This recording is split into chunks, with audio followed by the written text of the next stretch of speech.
Hi everyone, I'm Barkha and you're with the Mojo Story, our independent digital platform. It has been the proverbial storm in a Twitter cup. In fact, I'd say I'd never seen a stupider set of 24 hours. It all began with this tweet by Rihanna, who picked up a CNN story and suddenly wanted to talk about the farmers' protests in India. Now, Rihanna, with 100 million followers on Twitter, obviously got the Western world, in particular the Western media, to stand up and take notice. It also started a slew of other international celebrities, including Greta Thunberg, jumping into the conversation, also offering solidarity with India's farmers. What could have followed was just a shrug of the shoulder from India, but instead, a furious response from the foreign ministry is how these two tweets were tackled.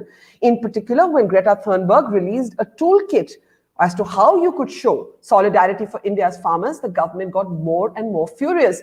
And by the end of the day, literally anybody who was anybody in the world of cinema or cricket was tweeting against these tweets, saying that they were standing against propaganda and with the unified India. In other words, telling foreigners to butt their nose out of India's internal affairs.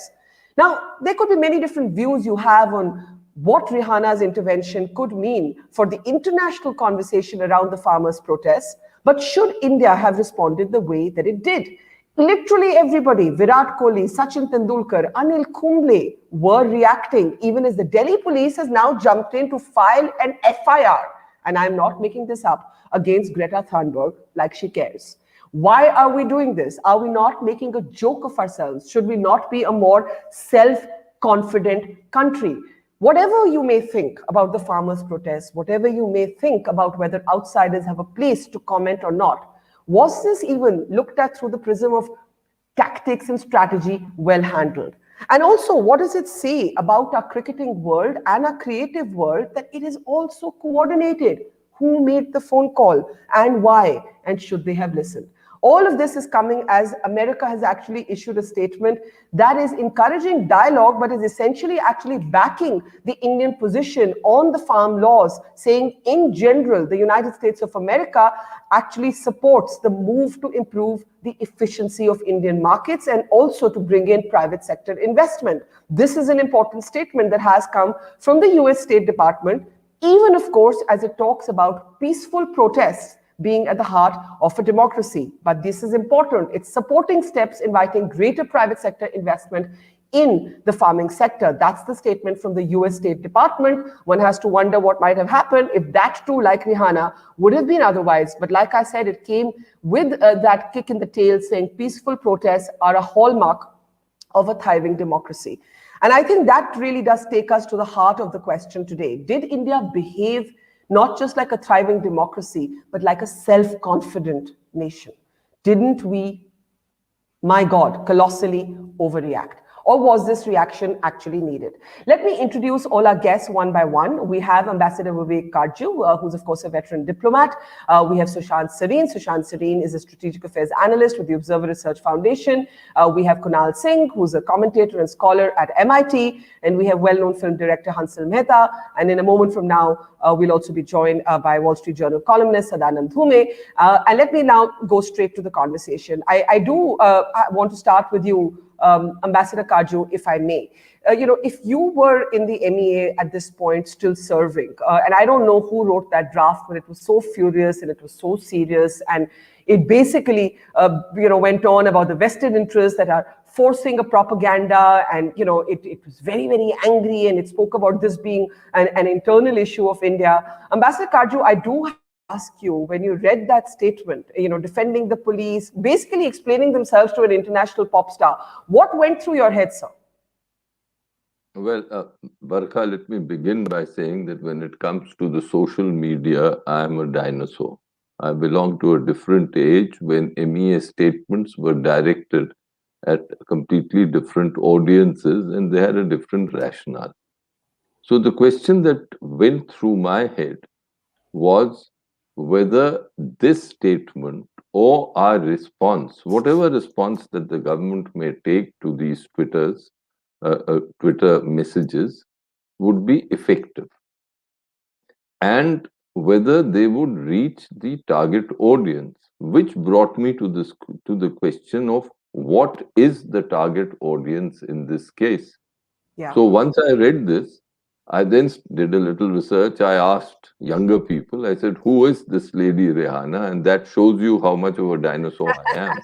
Yeah. So I was told that she had 100 million followers. So then I asked myself and my friends, I said, will this MEA statement reach those 100 million followers?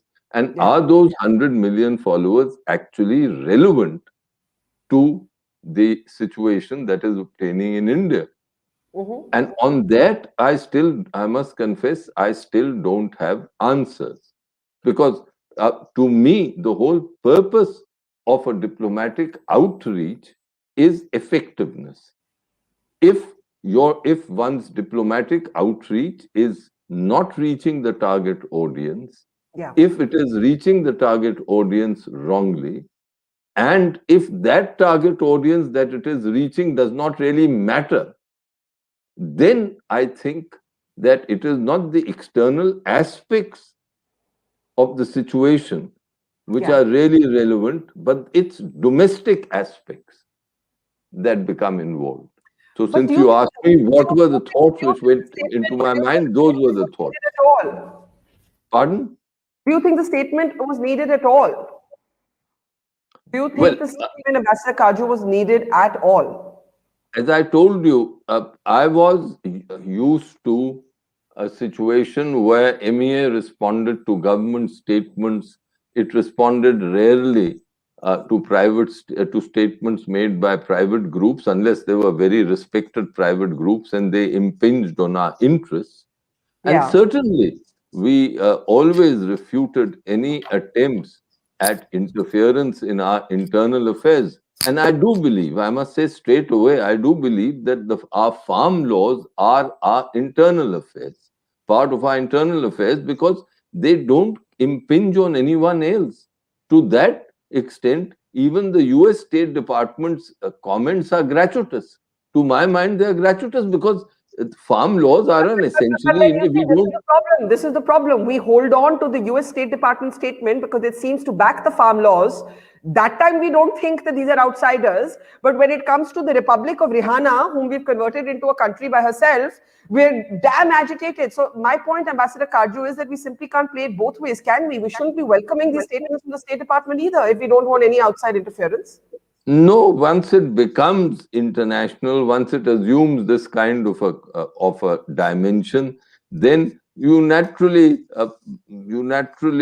put forward the positive statements and you downplay the negative statements. That's how the game is played.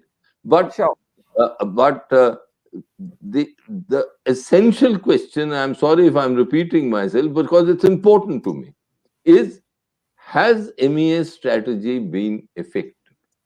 What do you think? If What do you I think? don't know. I don't know for the simple reason that I do not know who are Rihanna's followers and who are these people who Rihanna and Greta Thunberg. Yes, that is somewhat important. And Yeah. my last point to you, I Yeah. am reminded very strongly that there was a time 18 months ago when the government spokespeople, including the external affairs minister, had a certain disdain for Western liberal opinion. He said so on record that his reputation, that if I recollect correctly, he said, my reputation is not made by a newspaper in New York. So he was refusing to engage with them. So now, when this engagement is taking place, the question that comes to me is if it is effective. Yeah. If it is So effective, then it is all right. If it is not, and that is an audit that the government must do and the external affairs minister must do straight away. Ambassador Kaju, that's as far as the government statement goes. But what about the complete coordinated stand with India campaign that we've seen from our cricketing world and our cinema world? I want to take that straight away to Hansal Mehta. Now, Hansal, of course, we're seeing some of these tweets from Akshay Kumar to Karan Johar, from Virat Kohli to Sachin Tendulkar. You had people saying, thank God Rahul Dravid and Dhoni aren't on Twitter because we'd have seen them signing up to do the same. Now, I, for one, cannot believe, I mean, even Lata Mangeshkar was in the mix, Hansal, and I, for one, cannot believe either this is peer pressure or somebody got a phone call, right? I know, Hansel, that you didn't tweet. What do you think is actually going on here, Hansel?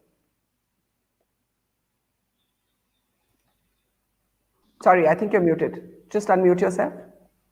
Yeah. I never receive calls. So, first disclaimer, nobody calls me about these things. So, uh, I don't know what that pressure is, but I my stand on this whole thing is yesterday when I saw this tweet and I saw this entire furor, and then the chain reaction, all these um, cut and paste tweets, all the tweets with the same text, and some of them almost the same, only one or two little more imaginative, and that imaginative one naturally came from Kangna. I mean, like totally improvised. She Yeah. got the basic script and improvised it completely. But I felt I felt almost like a deja vu of this whole Sushant Singh Rajput, mm, you know, justice for SSR nonsense that was initiated last year. Why It is that? felt like that Why is that? because suddenly, I mean, there is a protest going on. There's a peaceful protest. There's an issue. The farmers are upset, and 24 hours we are wasting our time over a single sentence by Yeah. a pop star, and everybody is diverted because the entire all celebrities, the Ministry of External Affairs, everybody's got into the mix. Why? To divert attention. I mean, we are now completely, so every time there is something that is perceived as a threat, there is some thing that they find. I mean, this is very, very smart strategy. They find something to divert your attention, something completely irrelevant that they make, as uh, that becomes part of their whole victimization Of the fact story. of the willingness, what do you make of the fact of the willingness of so many to do this? Now, I'm not saying, if something is presented to even me, I beg your pardon, if something is presented even to me, Hansel, as a test of my patriotism, and that is the problem, right? The problem that happens is that so often we're asked to make these decisions as if you're either with India or against India, and there's a lot of pressure people feel in somehow being presented as someone who's anti-India. And I'm just wondering what you feel about the fact that there was so much collective coordination on these tweets, and the one or two people who tried to stand apart. For example, you had cricketer Manoj Tiwari who tweeted differently. You had Sandeep Sharma, and he had to actually take down his tweet. This is Manoj Tiwari saying, when I was a kid, I never saw a puppet show. It took me 35 years to see one. Basically suggesting that all of this is super coordinated and there is a puppeteer out there. And Sandeep Sharma, who tweeted similarly, actually had to delete his tweet. So is there a puppeteer, Hansal? It looks like, and I mean, I don't think the what is at play here is your patriotism and your love for the country. All of us, most of us, love our country, but this is pure. This looks like pressure. I mean, you receive this, can you get it out of the way so you don't even think about what I'm going to do, how Yeah. I'm going to word it. You take the same thing, you cut it, paste it, tweet it, and your job is done. So it's almost like a job that you are. It's like all those endorsements where you're given a script and you're asked to sell a fairness cream, whereas you really don't believe in it. It's just that it's nothing beyond that. Are And you disappointed? Are you disappointed with your fraternity? No, why should I be disappointed? You see, we you if you don't toe the line. Yeah. If you don't toe the line, what happens? I think we lost Hansel just to that critical point of what happens if you don't toe the line. And I'm going to reconnect to him in just a second. But let me pick up on what Ambassador Vivek Kaju actually asked. Has this been effective? Sushant, you have a slightly different take, and then I'll come to Sadanand. Your take has been, yes, we should have reacted, but in a more interesting way. Yeah, because frankly, I think one of the important things about the social media is the idiom in which you address people. And there are different audiences, and your idiom has to, cater to those audiences. Now, yes, sometimes you have to be as ponderous as the MEA briefs often are, press releases often are, and that is for the reasons which Ambassador Karchu had said earlier. And sometimes you need to respond in a far more, in a much more different manner, and dismiss some of these gratuitous remarks. Now, frankly, what does Rihanna know about India? What does she know about farming? What does she know about farming issues in India? And what does she know about the farming laws? She wants to talk about it. Let's have a conversation with her. What does she want to talk about? So, and frankly, I think that toolkit, which was inadvertently revealed, also tells you a lot of what was at play. So, my own preference would have been that yes, the MEA should have responded. They did not have a choice, but they should have responded in a completely different manner, in a For manner example, and an for idiom. example, for For example. example, there are enough witty comments coming, like somebody on my timeline had posted that, the MEA should have responded that we think Beyonce is better than Rihanna and left it at that, or something like that. Something which just dismisses these people for making these kind of remarks. And there are a whole lot of others. So that is one part of it. The second part of it is, Barkha, let's not say that, this is a storm in a Twitter cup. You remember how the Arab Spring started and what the Arab Spring was all about, and Yeah. how demonstrations were orchestrated, how regimes and governments were destabilized, and frankly, we know in retrospect that there was nothing about a spring in those countries. Most of those countries are broken. Millions of people have died. Entire countries have been devastated. So let's not fool ourselves that all of this which is happening is very benign. Who were the people behind these Twitter trends? Have you followed their antecedents? Have you seen who these people are? And to say that why should Indian celebrities respond, or Indian cricketers or filmmakers respond? Yes, maybe they got a phone call. And yes, I don't have a problem with them, because once you're fighting fire with fire, then you have to bring in your heavy guns. Somebody like, who's not known responding to those tweets might not have had the same effect. So I think on balance, So we you're have to be you're very so you're careful. you're actually saying, Sushant, it's fair game for the Indian government to have made the calls to India's top cricketers and top film icons to tweet this, because once you had Rihanna and Greta Thunberg in the game had gone international and there was no choice but to do this. Yes, and see, either right at the outset, rather than that ponderous press release, you had come out with a very nifty response, or 3, 4 of those tweets which were nasty and nifty, and put these people in their place. Having not done that, and when you saw the game probably slipping away, you brought in your heavy guns, and I don't have a problem with it. The other side But was it could doing have it, been for God's sake. smarter. You It think? could have been more Tell me subtle. something. It could have been Yeah, smarter. yeah, It yeah. could have been funnier. It could have been witty. It could have had a lighter Of course, touch. This of seemed course, to it could have have been, Sushant, my problem with this is it seemed to have the heavy hand of the state. So if the Barkha, but image that you want to, if you the image, Sushant, that you want to tell the world is that actually we're fully democratic, we are resolving our own issues, but out, right? If you really want to convey security, you don't say it by constantly fighting with those who are criticizing you, right? You find a smarter way to make the same point. Don't you agree? no, I agree, but which is exactly what I'm saying. Barkha, let me go back to your article recently. There has to be a nuance in everything. Yeah. The problem is that very often we tend to lose the nuance.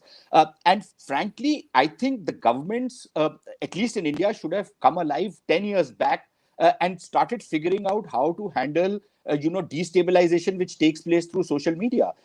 We have been using the social media, we've been using it for campaigning, we've been using it for all sorts of other things, but we never kind of realized that how this can be abused in a way that actually starts destabilizing So quickly, you think, Sushant, sorry, let me take what you've said to Hansel, but I think you're saying that there was no option for the government once the world's heavyweights were involved in this. Ambassador, give me a second. I just want to let Hansel complete his point, get Sadanand, and then I'll come to you. Hansel, you were saying that there's fear. You were talking about the fear, and you were talking about the cost of not tweeting in synchronicity with your community. And what is that cost and what is the fear?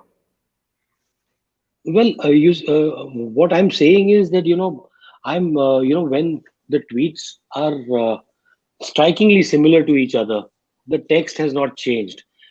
This is an assumption I'm making. There Yeah. are whispers, there's conversation that there is pressure.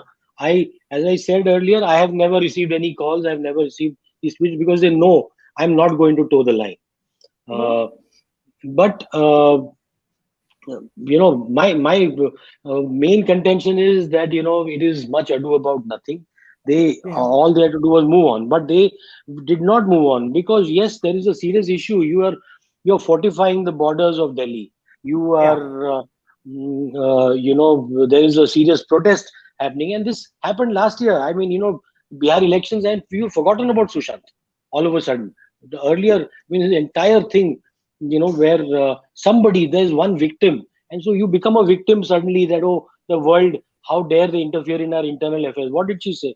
She said something that could have very well been ignored, at least by so many people. I mean, just let it be. There were 20 people who just kept retweeting her. It would have gotten over. The trend would have gotten over in 24 hours. Yeah, yeah. Are you disturbed? And that's what I want to come back to, at the supplicant nature of the responses, or did you see them as some spontaneous patriotism? I think Ambassador Karju gets to the heart of the matter.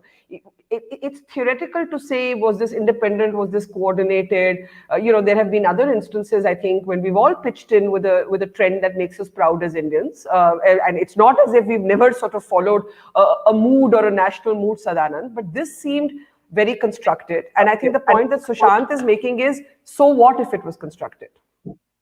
Well, I think that actually you pay a price if it's constructed, right? So let's just separate two things, right? One is, do these people who are tweeting about this, do they really know much about the farmers movement? Do they know about the underlying issues? The answer is no. I have a piece coming out in the Wall Street Journal that says that, the image of what is going on in India and agricultural reform more broadly, that's kind of been turned into a bit of a cartoon and a caricature. In the way it is seen broadly in the West. So fair enough, that's one part of it. The second part is, how do you respond as a government? And I actually think that hashtag India against propaganda is a textbook case of what propaganda looks like. So you do not come across as a democratic, freewheeling society. You come across as a quasi-authoritarian one-party state. I'm not saying that's the reality, but that is the kind of that's the kind of image this sort of highly coordinated messaging by celebrities suggests, right? This doesn't happen in free societies where somebody gets a call and you're like, okay, we've all got to do this. So that's the sort of the first part. The second is, it's not clear to me that the government needed to respond to this pop star. This person says, well, look, I think everyone should read about this. I mean, if someone could have responded and said, well, that's great. Welcome to, we're glad that you're interested in India. I mean, she didn't say anything sort of, it wasn't particularly inflammatory, but even if it was, I mean, there are ways to do every single thing that the government of India does, particularly the Ministry of External Affairs, cannot be something that is geared to some hysterical person on your social media base. And But the can I ask you problem with something? this government is that they're very good at messaging. Don't get me wrong. They're very good at the politics of messaging, but they are so obsessed with messaging to their base that they do things that end up hurting India outside. And the fact is, they may claim they may not care. But the truth is that, why are all these celebrities tweeting about this, and why do they have a particular view of these protests? They have a particular view partly because this government is just so colossally bad at communicating anything. Okay, hang on. You said a bunch of different things. One of the things you said was that everyone who used the hashtag India against propaganda did not know much about the farm laws. No, I'm talking about Rihanna and Greta and those celebrities didn't know about this. I had the Guardian South Asia correspondent on my show yesterday who said that if the government hadn't responded, she said, given that Rihanna tweeted about Myanmar the day before, she saw Rihanna as a kind of, a cause a day tweeter, and it would have been one line in her story, and India made the story bigger. Absolutely. And the problem is that these guys have just one channel, which is rage. Why don't they have a sort of, broader spectrum of emotions? Why don't they have a broader palette of communication? Why can't they sort of sometimes, crack a joke? Sometimes the best way to sort of disarm a critic is to kind of gently smile and engage with them. These are the skills of diplomacy. this kind of, strange, constant fear and anger and anxiety, that is not the stuff of good diplomacy. Particularly, now I don't buy this conspiracy theory, but but even if it was true that there is some grand conspiracy theory, I don't believe it's true personally, but even if it were true, then it becomes even more important to approach this with subtlety, approach this with intelligence. I don't think anybody looking at this response would use those two words for the Indian response. Okay, a brief interjection from Sushant, then Kunal, and then I'll go around the panel again. Sushant, go ahead.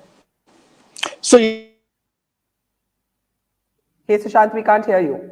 We can't hear you. Sushant, we can't hear you. can you hear me now? Yeah. Okay, so as far as the response is concerned, yes, we need to evolve a much better response to situations like this, because this is not the last time this is going to happen. This happened last year as well, and it will happen going forward, because Modi is a hate figure for many of the leftists and the loonies in. I think we lose you. We lost your sound again, Sushant. It's something on your phone. That in 2016, when this whole Burhan Wani thing was happening, we must remember that similar toolkits were being spread on WhatsApp, and we know the kind of havoc that caused. Frankly, what boggles my mind is not the kind of clumsy response which you might call yesterday, but what boggles my mind is how the state has not figured out since 2011, when Arab Spring happened, because everything which happens in some other part of the world does happen out here as well, whether it's on terrorism, whether it's on other things, those tactics are very much involved out here. And to say that there is no conspiracy, I don't buy it, because it is very, very clear that in fact, so you're saying Rihanna was deployed. Rihanna will tweet this, and she keeps saying Rihanna was deployed. Let's not get into that there was no conspiracy, that there was no. This wasn't an orchestrated campaign. It very much was. The second point I want to make is, can you hear me? I want to understand the responses should have become even more robust when in 2016 they used this entire thing to cause disturbances in Kashmir. And we know it. I've seen some of those toolkits which were being handed over by the Pakistanis. And who are the people responsible now? There are Khalistani groups involved. There are individuals involved with Khalistani groups who are involved. There are Pakistanis who are involved in this. There are all sorts of dubious characters who are involved. To say that there was no conspiracy is to close your eyes to reality. Barka, I need to go, so I'll just excuse myself. Okay. Let me just thanks, Sushant. But if you can hear me, are you saying Rihanna was deployed?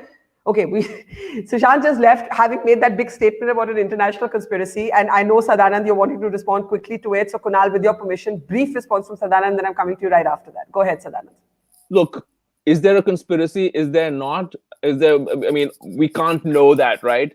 I think this is just a question of what people feel comfortable with. And I think E.M. Forster once said that the besetting sin of the Indian is suspicion. So people generally move towards this. But think of it on the face of it, right? I mean, there's two most likely explanations. Like, nobody knows the truth, right? But the two most likely explanations are, one, here's a pop star with 100 million followers who sort of decides that, okay, she's tweeted about other issues around the world. A lot of these Hollywood celebrities, they like to sort of, dabble in causes. And for whatever reason, this has become a cause. That's one way of thinking about it. Another way of thinking about it is that, somebody got to Rihanna, and then they also got to. And the reason people think like that is, frankly, that is exactly this government's playbook. They're the ones who do that. They're the ones who come up with this hashtag that everybody is tweeting from a sheet. I always think that when there is a more benign explanation possible, this doesn't mean that people are not coordinated, but coordinating is very different from a conspiracy, which is what people are alleging. I mean, what I wanted to understand from Sushant was, who is deploying Rihanna in this conspiracy? Like, who is this puppeteer, as on this side of the divide? I'd be really curious to know, and I'll pick that up with him later. I just want to get Kunal, who's been waiting very patiently. Kunal, I was particularly struck by your tweet, which did speak about the pulse of the regular Indian not wanting interference from outside. And broadly, I actually agree with you. In fact, I remember Sadanand and I had a big argument when Justin Trudeau got involved in the issue of farmers' protests. And I was like, let us have this conversation on our own. But then, Kunal, it doesn't work both ways. We don't get to jump up in excitement when the US State Department seems to welcome the agrarian laws. You can't play this both ways, right? So talk a little bit about your tweet. It was a different, neither right nor left approach to the issue. You did speak about the Indian pride and saying we can do this ourselves, but then are we consistently following that? Nobody is consistent in politics. Like, you cannot be consistent. So, like, I don't expect it from anyone. But to say that, just to pick up a small point, that to say that this was not coordinated, Rihanna, Greta, and all 3-4 handles coming all at once, is also a pretty naive position. Like, of course, it was coordinated. And by whom?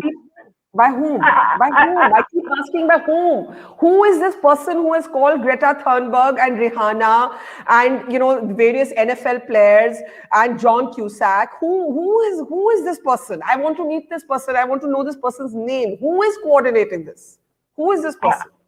I don't know them. I think the Annadatas have pretty rich connections in the US. This is not a hidden thing. Like, you saw protests outside embassies in Canada and the US, and the diasporic community is pretty rich and pretty well connected. So I don't think that needs much of an explanation. I don't know exactly who among them has done this. So, but they have that kind of power over Rihanna and Greta Thunberg and some of the biggest names of Hollywood and the biggest names of baseball and the biggest names. I mean, really? Like, you really believe that? I don't think you need power for this. I think you just, I don't know if there were monetary transactions involved. I don't know if it was simply persuasion, like, see, there's a great tragedy happening in India, you need to focus, and, because you are such a big name, I think something like that. I don't know if, somebody really needs to exercise power over Rihanna to get her to do that. Like, I don't think that's the case. But about the Indian nationalist opinion, because that's what I keep saying every time. Even if you have a good cause and you try to bring external opinion to help your cause, you are actually ruining it.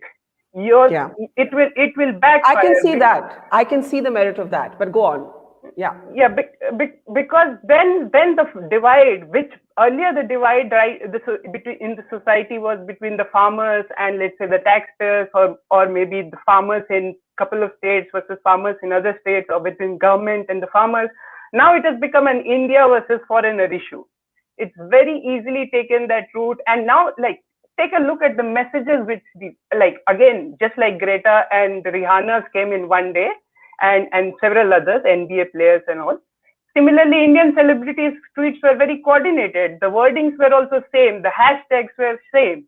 So, but look at the message. The message was, we are Indians and we will solve India's problems by ourselves. This message, almost, you cannot object to this message. So even if somebody like took up the phone and said that you guys need to tweet this out, they said, okay, what? Oh, you need to tweet that Indians will solve their own problems. And they said, okay, fine. I'm not being asked to campaign for the BJP. I'm just being asked to tweet that Indians will solve India's problems, and I'm fine with it. So I think that message was pretty unobjectionable in that sense. Okay, let me just bring Hansal in and welcome Geeta Bhatt to our broadcast. We'll come to you in a moment. Hansal, this is I can imagine, I mean, sometimes one does, for example, be overrun by a nationalist sentiment in many contexts. I know I felt it every time I report on conflict. I don't think we can leave our national identity at the door. And like I said, I offered my own example of disagreeing when Justin Trudeau was involved. But I just think another country's government getting involved and an individual free agent pop star getting involved, one or two things, unless this is now the Republic of Rihanna. Two, on a side note, by the way, we were talking before the show started and you said you named your daughter after Rihanna. You are going to be exiled, I think. No, your daughter, you are going to be sent into exile and you are going to be called a propagandist, and you better be careful and run for cover. So please tell us the story of who in your family is named after Rihanna. Have I got the story mixed up? No, you're not mixed up. It's my daughter, but I did not name her. My niece suggested the name, and then this was 11 years ago, and then I looked up Rihanna's music and I enjoyed her music. And so what honestly, I'm finding this entire conversation about a conspiracy. I feel like I'm sitting in this very tragicomic satire right now, Yeah, listening to all this. yeah, yeah. It's really tragic that we have actually come down to this, that Rihanna's tweet uh, has become such a major point of discussion. That's why yesterday I just kept about how, somebody said that the Chinese are involved. I said yes, it's because of American chop suey and because of vegetable Manchurian. That's why the Chinese have gotten involved. I mean, because I find it absolutely ridiculous. I was laughing the entire day. I found this stupid and at the same time tragic that that my government is Yeah. actually making a fool of itself. Whatever you say, and my colleagues are making fools of themselves by cutting and pasting those messages with that hashtag. I mean, you're talking about India against propaganda, and what kind of them? This is propaganda of the most childish level that I'm witnessing. Yeah. Why do you think your colleagues have done it? Before I go to Geeta, why do you think your colleagues are doing it? It's not something that it's not in my place to comment, but and especially not here. I don't want to, because I've already got into trouble a number of times. So Since when have you been scared of getting into trouble? But you know what? You make an important point, and the point is this: that when you put up barricades, I spent the day at Singhu border yesterday, and Ambassador Karju, I want you to actually respond to this after I get Geeta's response. Can we play those pictures? When you put up barricades, you put up iron rods, you put up spikes, you put up nails, right? You snap internet lines. The world media, no, not these pictures, but yeah, this is the police with a different kind of weaponry, which is now to combat the fact that a policeman was actually stabbed. But if we can go to the pictures of the barricades, there's concertina wires, there are, as I said, cement walls, there are spikes, there are nails. And when you put up those kind of pictures, you are going to get the world commenting. That is what's getting the world commenting. The world is not commenting because Rihanna decided to get involved. The world is commenting because for more than 2 months, you have had men, women, and children. You've had violence on your Republic Day. You have had a farmers' movement, agree with it or not. And now you are barricading and fortifying these protest sites to look like war zones. That is what is getting the world involved. Geeta Bhatt, are we not? Sorry, Hansal, you want to say a line before I go to Geeta? I can see you raising your hand. yeah, Go ahead. just No, go. just one line I want to say, that why aren't we talking about that? Oh, I We are talk about it every discussing. day. I talk Yeah. about it every day. No, But the no. fact of the No, matter is, I talk it's about a it every day. I've done 20 trips, reporting trips to these sites. But Hansal, we also have to follow the curve of the news. And the fact of the matter is that these farmers have now taken the shape of culture wars. They've taken the shape of BJP versus opposition. All kinds of things have happened in this that have taken the conversation well beyond the legislations themselves, right? I can't help that. As a journalist, I have to report everything that happens. And I want Geeta to respond to those images that have, in fact, in my opinion, made this an international story where a former police commissioner said to me, we cannot have Delhi turn into Tiananmen Square. This is Amod Kant on this program saying that if you fortify your protest sites in this manner, you are going to get the world to comment. Professor Geeta Bhatt, please go ahead. Yeah, you see, Bhattaji, first of all, the fact that the world is making a comment or having an observation regarding the farmers' protest in India. Well, I think it is not simply that. There are many people, many Indians who have been recognizing what Rihanna has been saying. In fact, you yourself in Washington Post have written an article where the headline is giving that importance to Rihanna, saying that even Rihanna is noticing it. Wait. Trying to give Let me tell you very honestly, put that word in the headline because I thought it would get everybody to click it. And I think I was right because I irritated enough people into clicking on that headline. But if you read my article, it has one line about Rihanna. I couldn't care less about Rihanna. I actually thought her intervention was pretty superficial. Okay. So maybe the way you thought it, that is what is, the value addition that people who want to bring Rihanna, into commenting regarding the farmer protest have the same intention. We do not know that, but now the fact remains is that we saw that in the last 24 to 48 hours, we realized that there were 3 women who are from professionally, very different fields. they came out and commented about the farmers' protests which are taking place in India. Now there are one is she's a pop star, the other is a environmentalist, and the third is an adult star from United States of America. All of them, and that is what had put up the whole social media and the Twitter were basically flared up. There were people from both the sides who were those who are supporting the farmers' protests and those who are supporting the farmer laws. Both of them, they were trying to put forth their viewpoint. But the fact remains that how is it? I mean, this is something that needs to be questioned. Why is it that suddenly after 2 months, suddenly there are these three movements who maybe do not have anything in common professionally, but are coming out and commenting? This is I'm just trying to put a few questions. Second is that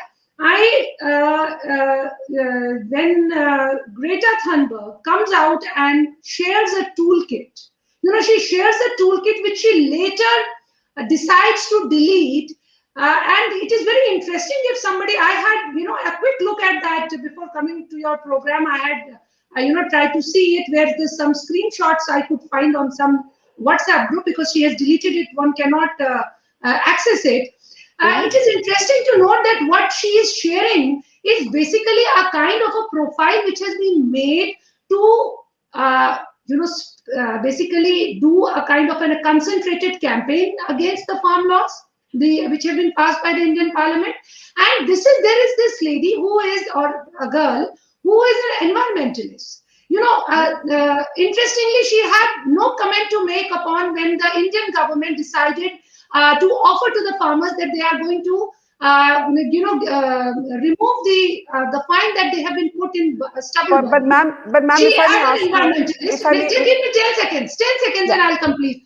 My point is that the in her toolkit, what is being shared is that how the human right violations. India is known for its human right violation. It says that there is a fascist government which is running it. It says that there is a failing. India is a failing democracy. I mean, this is something which is coming out from her toolkit, which I think could be called a toolkit of misinformation about the Indian democracy and about how India functions. But ma'am, I do have to ask you a question. Is the response, I mean, you can find Greta Thunberg vacuous. You can say, what is this cliched liberal left response? Is the answer for the Delhi police to file an FIR? Like, are we a serious country? What are we doing? We're filing an FIR against Greta Thunberg. Like, is this a joke?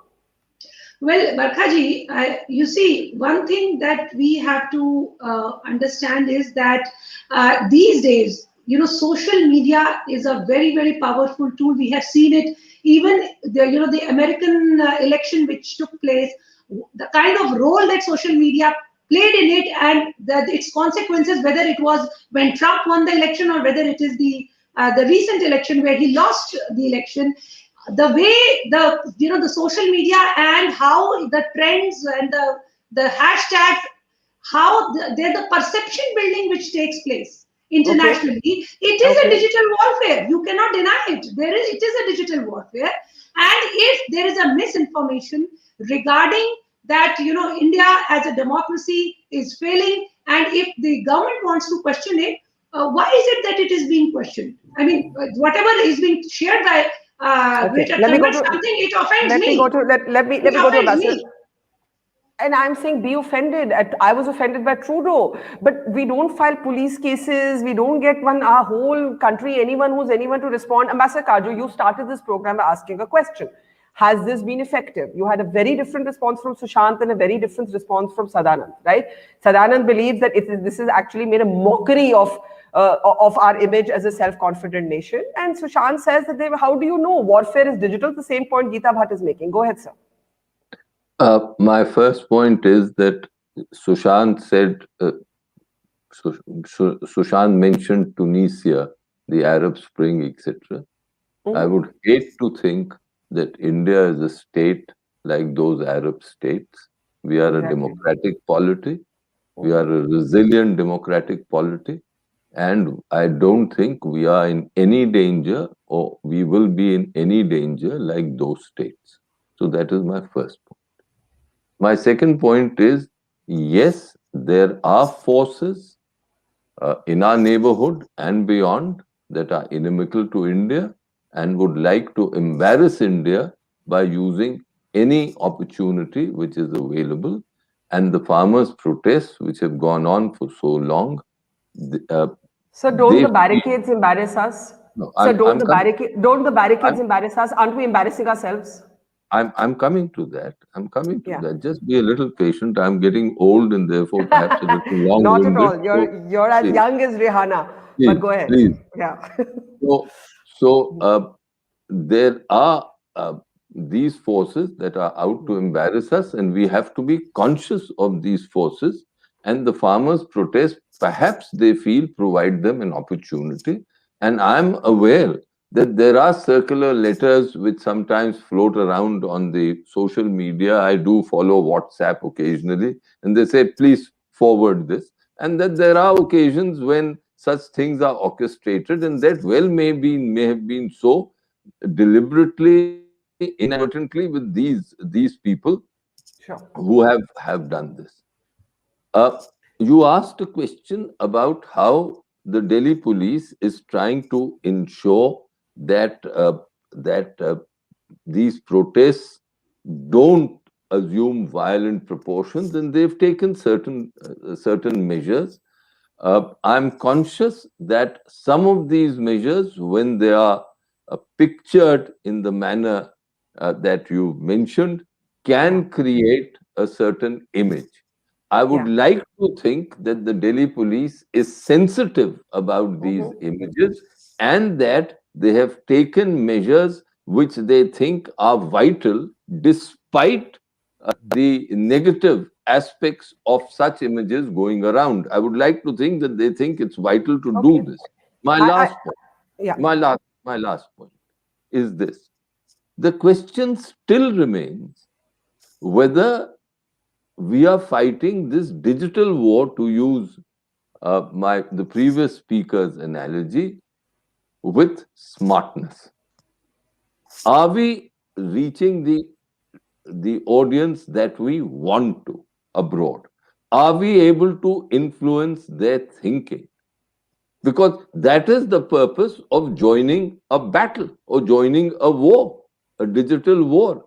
On that, I think my colleagues on this panel will perhaps agree with me that it is Yeah. a little premature to see one way or the other. But the government, I'm certain and I'm confident, must evaluate the tactics and the strategy that they are using in this aspect Yeah. continuously and modify it. Certainly, the MEA statement, the way it came out, is a question that needs to be evaluated very thoroughly,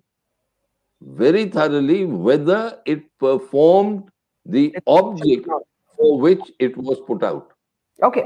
Let me just take this to Sadanand, Kunal, and then Hansal and Geeta. Sadanand, there is some merit in the concern that there are other countries and extremist organizations within those countries that have got entangled with these protests. In particular, we have seen comments from groups based out of London and Canada that are problematic for me. There are very well-meaning supporters of the farmers' protests who believe that we're playing with fire here just because we cannot afford for Punjab to step back into the kind of 80s identity politics that we barely came out of. So those concerns that people have, that there is an identity politics at play, and countries like Canada, Pakistan, and other sort of countries, or vested interests in those countries may want to get involved. Should we be laughing at that? So, look, I agree with Ambassador Kharchud. I think in any situation, I mean, there is no doubt that India has enemies. There's no doubt that there are forces that are inimical to India that exist. And also, there is no doubt that they are going to try and capitalize on any kind of unrest or disturbance. But that is very different from what some of the people over here seem to believe. And they have a right to believe that, right? You can't get into their brains and tell them that, this sounds a little bit far-fetched. But I think that's quite different from suggesting some kind of, grand global conspiracy that yokes together these very disparate people. I mean, you go back and look at other things. How do these things happen, right? So take a look at, for example, Live Aid in 1985, we remember, right? Celebrities get involved with a cause. They all decide now, oh my gosh, the children are starving in Ethiopia. We really must care about it. Oh, look, Bob Geldof cares about it. Oh, look, Michael Jackson cares about it. And then the next thing you know, you've got all the, that's just how these things often work. And particularly in the age of social media, this sort of stuff gets even more amplified. So you kind of have to sort of separate the fact that this has become an international story and it has attracted the attention of celebrities from this other thing that is sort of, being alleged. It may be true, but I'm just saying I have not seen evidence. And it says more about the sort of manner of thinking of the people who think that way than any evidence I've seen. Can you answer Ambassador Karju's point? How has this been effective or not? And what do you make of the US? What do you make of the US State Department statement in that context? So there, I would actually disagree with Ambassador Karju respectfully. I would say that the fact that we have come to this point where the farmers' protest is being viewed overwhelmingly in one way, which, by the way, I think is incorrect, shows already a failure of Indian communication. Why is this happening? So you don't have to wait to see whether the MEA statement is how that goes down. I actually think, as I've made very clear, I thought it was clumsy and crude. But why has it even come to this point shows a failure to communicate, and that shows a failure to communicate over years. And I just want to end with one sort of, one simple thing, which I think goes to the heart of this, which is that the BJP, and I think here I agree with Kunal's point in his tweets, the BJP is extremely effective at communicating in domestic politics. But if your messaging is focused on some guy in, say, Bareilly or Bagpat or wherever, you have to recognize that same style of messaging will not be as effective in Boston. And in international politics or in diplomacy, you have to find a way to influence audiences that matter to your country. Now, a government and a party that is obsessed with only one kind of messaging, and I get that, they're in politics, they want to get elected, must recognize that India ends up paying a cost. And this India against propaganda. Did you think that, though, like Kunal said, that hashtag was unobjectionable? I mean, Hansel had a very different view, but Kunal said, hey, what happened? So what if they got a call? They were just being asked to stand with their country, not with their government. It is not, I mean, look, if they want to say that, that's up to them, right? But the question is that good public diplomacy? It is good public diplomacy if your audience is only a domestic Indian audience. Is it good public diplomacy to the world? No, it's not, because what it suggests is a kind of extremely thin-skinned, but also, frankly, quasi-authoritarian setup, which I actually think is not true, right? Like in a real authoritarian country, you and I wouldn't be having this discussion. But that's the odor, that's the sense, right? These highly scripted things where everybody gets up and starts. That's what the Chinese Communist Party does, right? I have 10 minutes. So in terms of imaging, actually, it was a self-goal. In terms of imaging, it was a self-goal. All right. Let me just. We've got two of Hansel there. How did that happen? I hope I'm removing the right one. Hi, Hansel. Hansel, do you want to just respond quickly to what you've heard, and then Kunal, and then Geeta? Go ahead. You said the focus should be on farmers, but the point is that the farmers' protest has long ceased to be about the farmers' protest, right? There are now opposition politicians involved. There are issues around policing involved. There are issues around public diplomacy involved. There's issues around how much force is too much force. There's the issue of what went down on Republic Day. So let me bring in Hansel at this point. When Kunal says that what your colleagues were asked to tweet was pretty unobjectionable, do you think it was unobjectionable? I mean, I don't know about objectionable. I just found it unnecessary. What is necessary is a conversation on what is going on.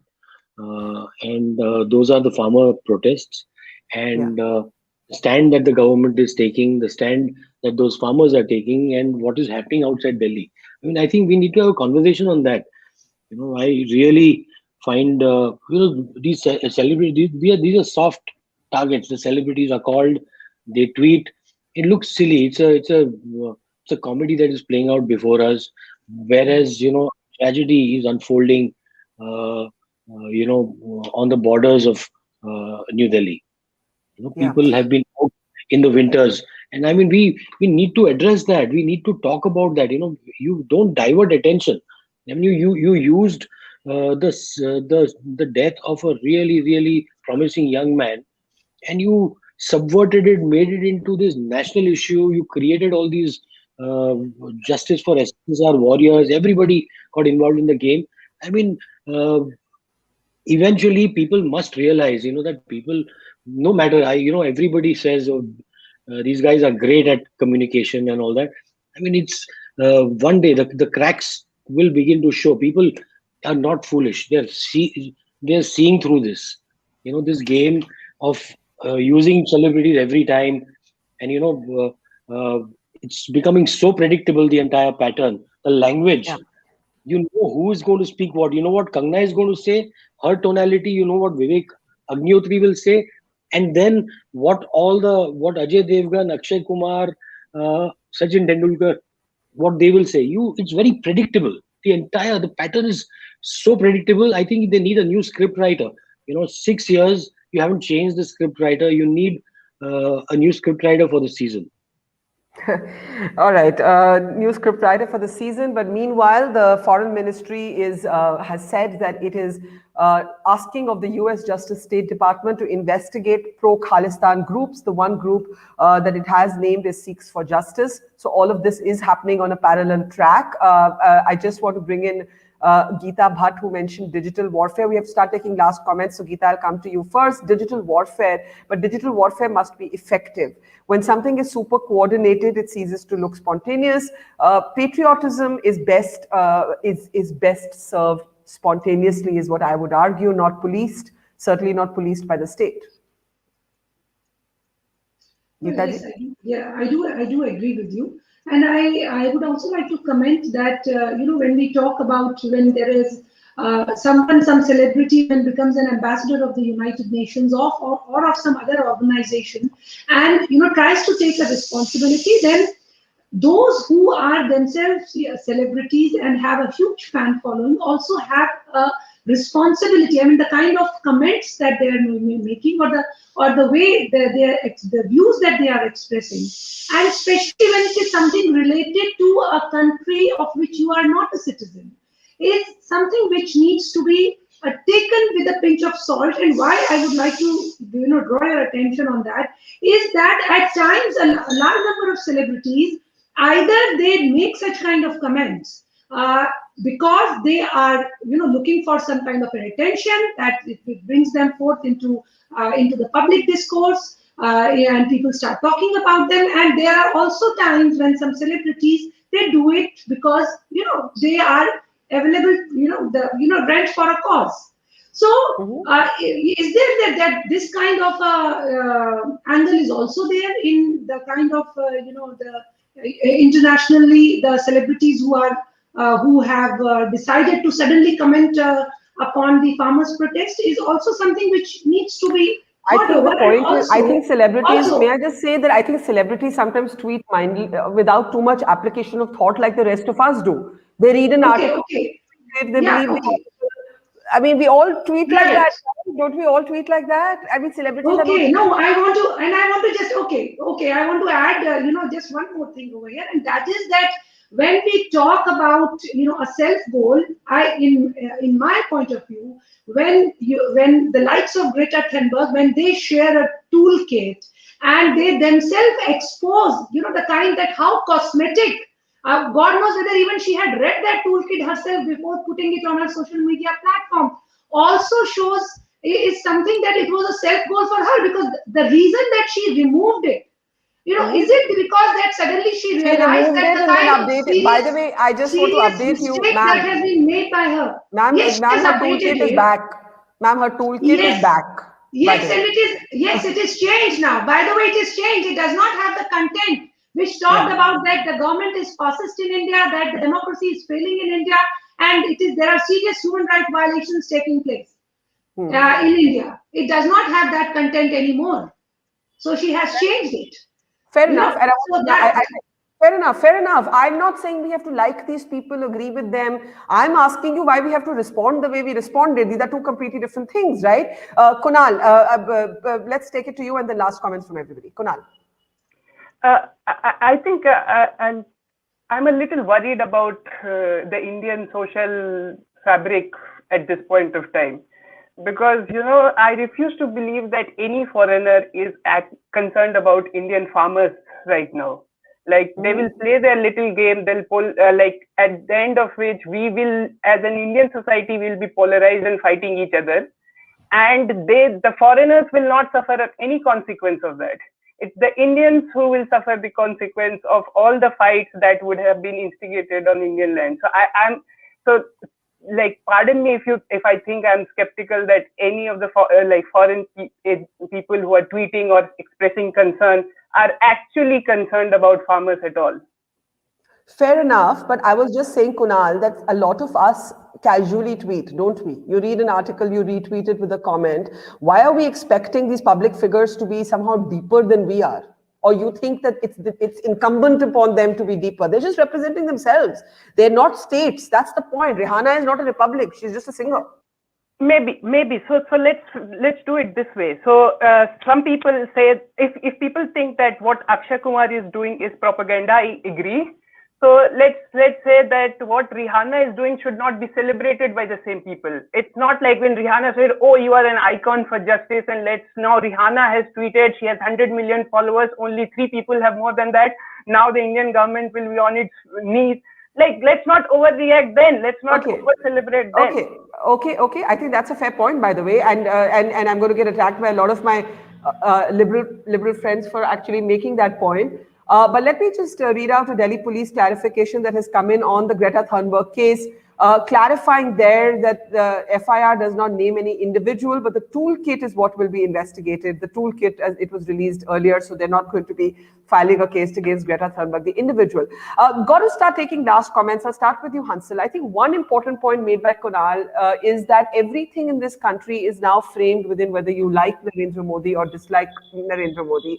And there's got to be a way for us to be able to talk about issues without that being the only framework to look at issues through.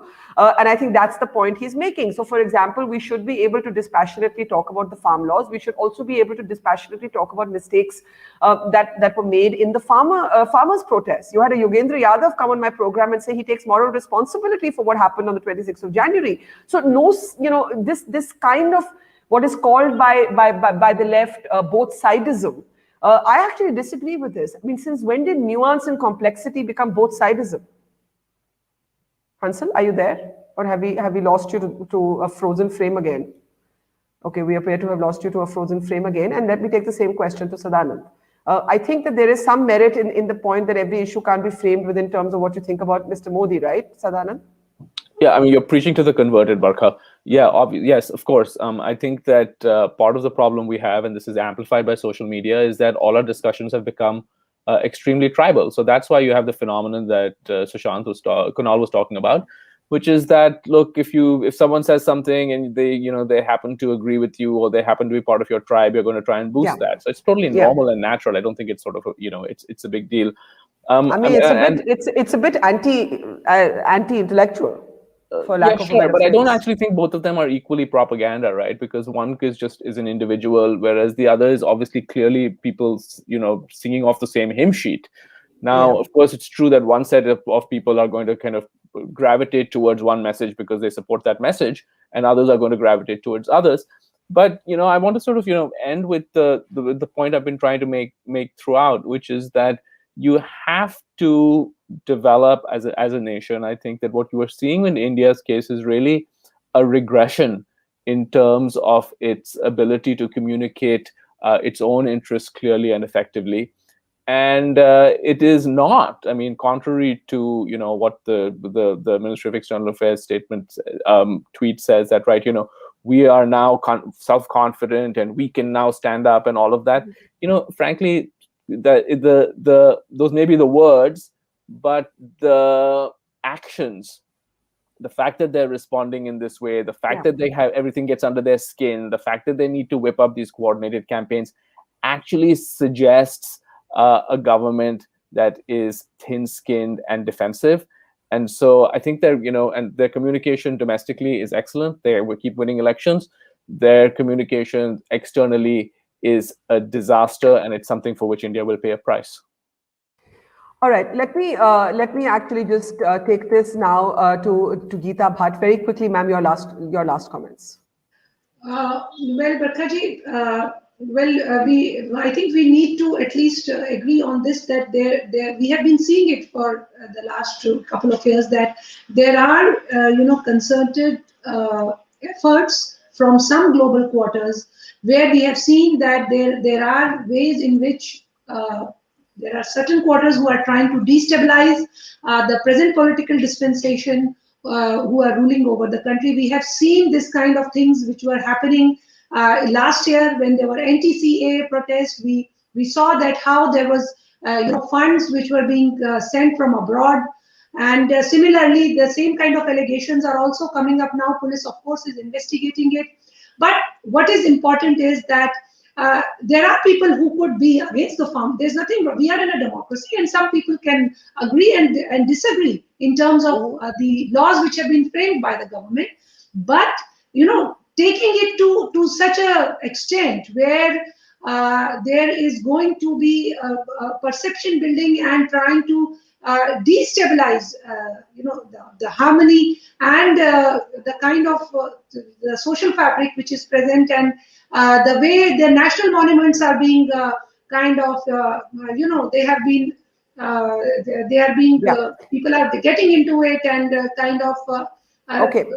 damaging them. This is something that is stretching and taking it too far. So I'm almost out of time. I want to quickly come to Hansal. I'm giving you the last word, Ambassador Karju. Hansal, I'm really hoping you can hear me because we keep losing you. We were talking earlier about everything being framed within whether you're pro-Modi or anti-Modi, and how that has completely dumbed down our public conversation, our public discourse. This kind of tribalism, and that's really might be what's playing out here. And Kunal made that point that if you don't like these tweets from India's film industry and cricketing world, then you shouldn't have been over celebrating Rihanna and Yang either. Yeah. No, I did not celebrate Rihanna. No, not you. And I don't celebrate these tweets. And yes, I do believe that we have to get over this. It's Mr. Modi came into power in 2014. It's 6 years. We're in the 7th year. We need to discuss. We need to talk about the issues facing the country, and not about whether we like him or we don't, whether we are left wing or whether we are right wing. And this holds true for both sides, that the left and the right. I'm a citizen of this country, and I don't care about left or right as much as I care about my country and the way I am. In fact, right now I have half a mind to ask Rihanna to tweet about the internet in my house. Yes, please. At least, yes, please. I keep losing internet, and I think the only person people seem to be responding to right now is Rihanna. All right.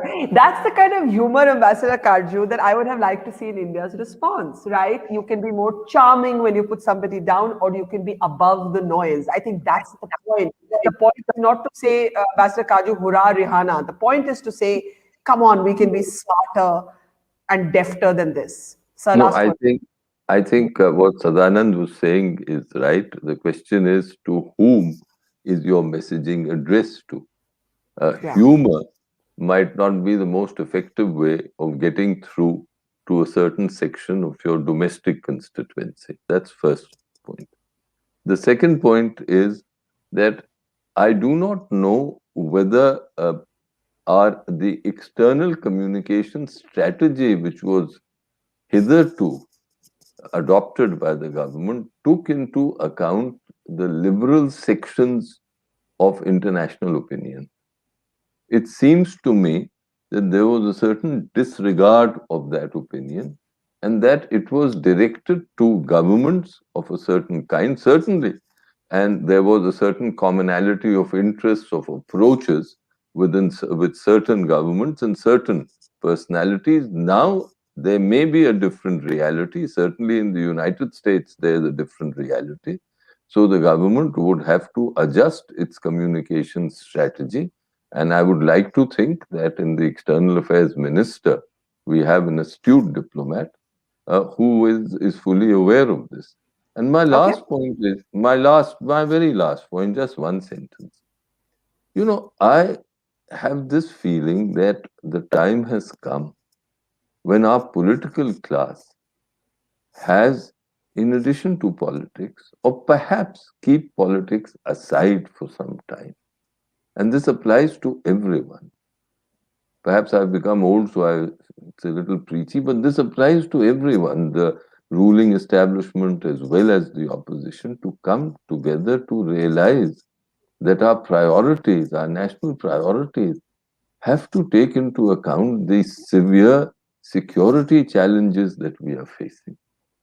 China is there. The Pakistanis are doing whatever is possible to stoke their sort of interests in India in an adverse way. And I think that that in this entire process over the last few months, that particular objective is not being taken. Sure. Sure. I'll just add a line to that, sir, with respect, that I was reading somewhere a government report that tells you that the largest number of people sent to the army, foot soldiers, the Jawans from any state, is from Punjab. And if for nothing else, for nationalism alone, I think we need to resolve what's happening on the streets of the capital. Whichever way you resolve it, I don't know. I'm not an economist. I don't understand the farm laws, but I just think that after the song and dance is over, quite literally, we need to get back to the fact that there are still farmers on the streets, and the government has to find a way of resolving that for many reasons, including the security reasons that you mentioned. Leaving it there, Sadanand, Geeta Bhatt, Kunal, Hansal Mehta, and Ambassador Kaju. Pleasure as always, and thanks to Sushant earlier. Thanks to our audience. We'll continue to follow the story on the ground and bring the ground reports. Look out for those on the Mojo Story. In the meantime, see you tomorrow, same place, same time. It's great to see you here. Thank you for watching our work. If you haven't subscribed yet, don't forget to click the bell icon and subscribe to Mojo Story and support independent, robust journalism.